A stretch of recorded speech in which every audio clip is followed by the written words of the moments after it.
গর্ভবতী মহিলার সাথে লোহা এবং ম্যাচ রাখে এটা কতটা সঠিক? স্ত্রীকে দেশে রেখে কতদিন স্বামী প্রবাসে থাকতে পারে? জামাতে নামাজরত অবস্থায় যদি অজু ছুটে যায় সেক্ষেত্রে করণীয় কি? ইস্তেঞ্জার পর ঢিলা অথবা টিস্যু ব্যবহার কি বাধ্যতামূলক? কাপড়ে রক্ত লাগলে নামাজ হবে? মৃত শিশুর মা আসরের পরে কোনো খাবার খায় না, এ ব্যাপারে বলুন। অজুর পানি গামলায় ধরে টয়লেটের প্যানে ঢালা যাবে কি না? অজু থাকা অবস্থায় যদি কোনো খারাপ কিছু সামনে চলে আসে তাহলে কি অজু ভেঙে যাবেন? বিয়ে করার জন্য মেয়ে দেখতে গিয়ে টাকা দেওয়া জায়েজ আছে কি না? সকালবেলা দোকান খোলার পর কোন সূরা পড়লে রিজিকে বরকত আসে? হাতে কলমের কালি থাকলে কি অজু হবে? এবার চলে যাচ্ছে আমরা প্রশ্ন উত্তরে। এস এ আফ্রিদি জানতে চেয়েছেন, অজু থাকা অবস্থায় যদি কোনো খারাপ কিছু সামনে চলে আসে তাহলে কি অজু ভেঙে যাবে? না, ওটা দেখলে যে অজু ভেঙে যাবে এমন কোনো কথা নাই। শরীফুল ইসলাম জানতে চেয়েছেন, অজুর পানি গামলায় ধরে টয়লেটের প্যানে ঢালা যাবে কি না? যাবে, কোনো অসুবিধা নেই। অজুর পানি যে টয়লেট প্যানে ঢালা যাবে না এমন কোনো কথা নেই, বরং নষ্ট হওয়ার চাইতে গামলায় ধরে টয়লেট প্যানে পরিষ্কারের কাজে ব্যবহার করলে সেটা ভালো। সালমা খাতুন জানতে চেয়েছেন, হাতে কলমের কালি থাকলে কি অজু হবে? হয়ে যাবে।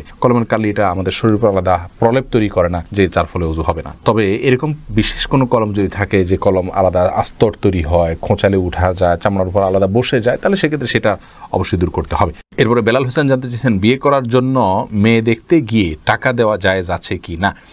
দিতে পারেন হাদিয়া হিসাবে, কোনো অসুবিধা নেই। সাইফুল শরীফ আপনি জানতে চেয়েছেন, বিয়ের পর কাবিনের টাকা কমানো যাবে কি না? দেখুন, বিয়ের পরে কাবিনের যে টাকা সেটা যদি স্ত্রী কমিয়ে দিতে চান স্বেচ্ছায়, তিনি যদি কম নেন সেটা তার জন্য জায়েজ আছে। আল্লাহ বলেছেন তিনি যদি কিছু ছাড় দেন ফাকুলু হানিয়াম মারিয়া, তাহলে সেক্ষেত্রে তোমরা সেটা খেতে পারো, ভক্ষণ করতে পারো, ভোগ করতে পারো। আর যদি তাকে প্রেশার দিয়ে বা সিস্টেমে ফেলে এটা করা হয় তাহলে সেটা জায়েজ নাই। আর উভয় পক্ষ মানে একে অন্যের সাথে বোঝাপড়া করে কমানো এটাও জায়েজ নাই, এটা মেয়ের অধিকার। বিয়ের পরে চুক্তি হয়ে গেলে এরপর আর উভয় পক্ষের এখানে কিচ্ছু নাই। মেয়ে যদি নিজে থেকে স্বেচ্ছায় খুশি হয়ে ছাড় দেন সেটা তার ব্যাপার সম্পূর্ণ।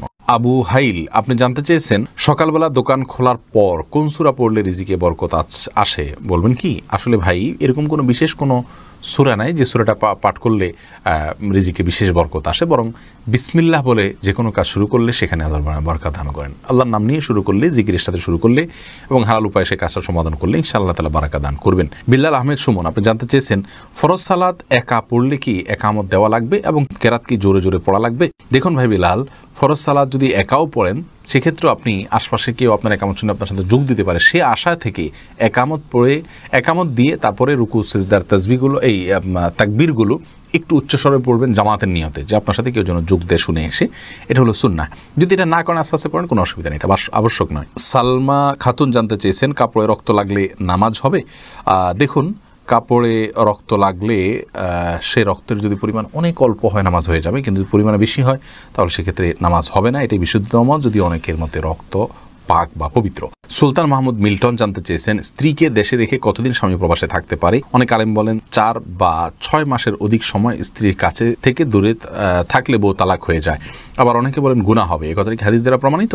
দেখুন, নির্দিষ্ট কোনো মেয়াদ হাদিসে বলা হয়নি যে এই পরিমাণ সময় প্রবাসে থাকতে পারবেন স্ত্রীকে দেশে ফেলে রেখে, এরপরে আর পারবেন না, এরকম কোনো কথা আসলে ফিক্স বলে দেওয়া হয়নি। ওমর রাদিয়াল্লাহু তাআলার একটি উক্তি থেকে 4 মাসের সময়ের কথা, অনেকে বলেন যে 4 মাসে বেশি থাকা যাবে না, এর কম থাকা যাবে। আসলে এটা ভ্যারি করে স্ত্রীর এবং তার অবস্থার উপরে। তারা যদি দুজন দু জায়গায় থাকাতে তারা গুনাহে লিপ্ত হয়ে যাবেন এরকম আশঙ্কা থাকে, তাহলে এরকম বিদেশে থাকা জায়েজ নাই, বরং গুনাহ থেকে বাঁচার জন্য তাকে অন্যের সঙ্গে থাকা উচিত এবং অল্প যে রিজিক হবে দেশে থাকলে সেটার উপরে তুষ্ট থেকে যাওয়া উচিত। যদি এমন হয় যে তারা দূরে থাকার কারণে তাদের মধ্যে এক ধরনের গুনাহের প্রবণতা চলে আসতে পারে, তারা অপরাধে লিপ্ত হয়ে যেতে পারে, এরকম যদি হয় তাহলে সে অবস্থায় তাদের জন্য এটা জায়েজ নাই, সম্পূর্ণ হারাম। তাহলে আমরা জানলাম যে প্রবাসীর জন্য প্রবাসে থাকার নির্দিষ্ট কোনো মেয়াদ ইসলাম বলে দেয়নি, তবে তার স্ত্রী এবং তিনি উভয় গুনাহ থেকে যতদিন বাঁচতে পারবেন ততদিন তারা থাকতে পারবেন। গুনাহ থেকে যদি বাঁচাটা অসম্ভব হয়ে যায় তাহলে সেক্ষেত্রে তার জন্য আর প্রবাসে থাকা জায়েজ নেই। এমডি ইসমাইল জানতে চেয়েছেন, মা নামাজ পড়া অবস্থায় আছেন, হঠাৎ তার যুবক ছেলে তার সামনে পড়ে গেছে, মায়ের কি নামাজ হবে? হবে, কোনো অসুবিধা নেই। যুবক ছেলে সামনে পড়লে যে নামাজ হবে না আমার কোনো কথা নেই। তবে মায়ের নামাজ পড়াকালীন সময় তার সামনে তার দৃষ্টির এরিয়াতে পড়ে নামাজ ডিস্টার্ব হয়, এরকম জায়গায় যাওয়া উচিত নয়। তবে মায়ের নামাজ হয়ে যাবে। মোহাম্মদ রাজিকুল করিম জানতে চেয়েছেন, শুনেছি সিজদায় গিয়ে দোয়া করলে কবুল হয়। জানার বিষয় হলো এটা কি শুধু নামাজের সিজদায়, নামাজ বিরতিতে এমনিতে সিজদা করা যাবে কিনা? যাবে, নামাজ বিরতিতে এমনি সিজদা করা যাবে এবং সেখানে আল্লাহু আকবার বলে সিজদা গিয়ে সুবহানাল্লাহিল আলা পড়লেন এবং আল্লাহর কাছে মন মতো চাইলেন, এরপর আল্লাহু আকবার উঠে গেলেন, কোনো অসুবিধা নেই। এরপরে রাবেয়া আখন্দ আপনি জানতে চেয়েছেন মাসিক অবস্থায় আজানের জবাব দেওয়া যাবে কি না। বোন রাবেয়া, মাসিক অবস্থায় আপনি আজানের জবাব দিতে পারবেন, কোনো অসুবিধা নেই।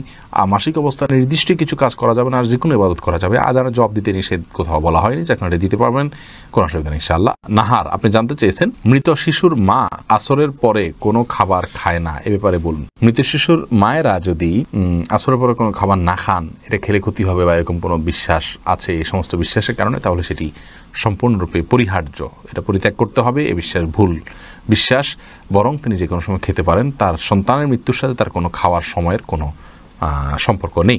হাফিজুর রহমান জানতে চেয়েছেন ইস্তেঞ্জার পর ডিলা অথবা টিস্যু ব্যবহার কি বাধ্যতামূলক? যেহেতু আপনাকে পেশাব থেকে পবিত্র হতে হবে, অথবা এটা বাধ্যতামূলকই বলা যায়। আপনি যদি কোনোভাবে কোনো কিছুতে আপনি এটা না মুছছেন অথবা না ধোন, তাহলে সেক্ষেত্রে পাক হতে কোনো রাস্তা থাকলো না, আপনার কাপড় চোপড় না পাক হয়ে যাবে, যার কারণে এটাকে আমরা বাধ্যতামূলকই বলতে পারি। মুশফি আপনি জানতে চেয়েছেন জামাতে নামাজরত অবস্থায় যদি অজু ছুটে যায় সেক্ষেত্রে করণীয় কি? দেখুন, জামাতে নামাজ চলাকালীন সময়ে যদি অজু ছুটে যায়, তাহলে যে অবস্থায় অজু ছুটে গেছে ওই অবস্থায় গিয়ে আপনি অজু করে, যদি কারোর সাথে কথাবার্তা বলা ছাড়া জাস্ট অজু করে আবার চলে আসেন নামাজের জায়গায়, তাহলে যে জায়গাতে অজু ছুটেছে তার পরবর্তী অংশ থেকে নামাজ আপনি কন্টিনিউ করলেই চলবে। আর যদি কারোর সাথে কথাবার্তা বলে থাকেন, অন্য কোনো কাজকাম করে থাকেন, নামাজ ভঙ্গের অন্য কোনো কাজ করে থাকেন, তাহলে সেক্ষেত্রে আপনাকে ওই নামাজ আবার শুরু থেকে পড়তে হবে। ফারুক আহমেদ জানতেছেন অজু করার পর নখ কাটলে কি অজুর কোনো ক্ষতি হবে? না, কোনো ক্ষতি হবে না। রাশেদ ইসলাম রাকিব জানতে চেয়েছেন কেউ যদি জামাতে গিয়ে ইমাম রুকুতে থাকা অবস্থায় তাকবীরে তাহরিমা বাঁধে কিন্তু সানা পড়তে পড়তে ইমাম রুকু থেকে উঠে যায়, তাহলে কি সেই রাকাত পেয়েছে বলে গণ্য হবে? দেখুন, ইমাম রুকুতে থাকা অবস্থায় যদি তাকবীরে তাহরিমা বাঁধেন এবং ইমাম তিনি রুকুতে যাওয়ার আগেই ইমাম আপনার উঠে যান, তাহলে সেক্ষেত্রে সে রাকাত পেয়েছেন বলে ধরা হবে না, কারণ তিনি ইমামকে রুকুতে গিয়ে পান নাই। মান আদরাকার রুকু ফাকাদ আদরাকার রাকাতা, যে ব্যক্তি রুকু পেল সে রাকাত পেল। হাদিসের দ্বারা উদ্দেশ্য হলো যে ব্যক্তি রুকুতে গেল, যে রাসূল ইমামকে সে রুকুতে পেল, সে রাকাত পেল, কিন্তু এটুকু যদি না হয় তাহলে সেক্ষেত্রে তিনি রাকাত পেয়েছেন বলে গণ্য করা হবে না। রোনা আহমেদ জানতে চেয়েছেন গর্ভবতী মহিলার সাথে লোহা এবং ম্যাচ রাখে, এটা কতটা সঠিক? সম্পূর্ণ ভুয়া এবং এটা কুসংস্কারের জন্য বিষয়। বোন রোনা, গর্ভবতী মহিলার সাথে লোহা ম্যাচ রাখা যাবে না, এগুলোর কোনো লাভ ক্ষতি করার কোনো অধিকার নাই। এটা এক ধরনের শিরক, ছোট শিরক বলা যেতে পারে। লাভ ক্ষতির মালিক আল্লাহ রাব্বুল আলামিন। বিশেষ কোনো অসুস্থতা যদি হয়, বিশেষ কিছু খেলে অসুবিধা হয়, সেটা ভিন্ন কথা, কিন্তু লোহা এবং ম্যাচ রাখলে যে কিছু হবে না, এটা কোনোভাবেই সত্য নয়, এটা ভুল বিশ্বাস।